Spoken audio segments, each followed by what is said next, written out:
તો અમદાવાદના કાપડ માર્કેટમાં વેપારીઓના નાણાં ફસાઈ જવાની સમસ્યાના ઉકેલ રૂપે મસ્કતી માર્કેટ દ્વારા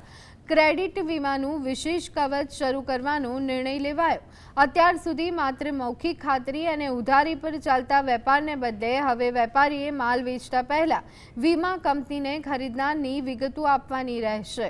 જેના આધારે કંપની ક્રેડિટની મર્યાદા અને સમયગાળો નક્કી કરશે। આ વ્યવસ્થા હેઠળ જો ખરીદનાર વેપારી નક્કી કરેલા સમયમાં નાણાં નહીં ચૂકવે તો માલ વેચનાર વેપારી વીમા કંપની પાસે ક્લેમ કરી પોતાના નાણાં પરત મેળવી શકશે, જેના માટે વેપારીએ નિશ્ચિત પ્રીમિયમ ચૂકવવાનું રહેશે।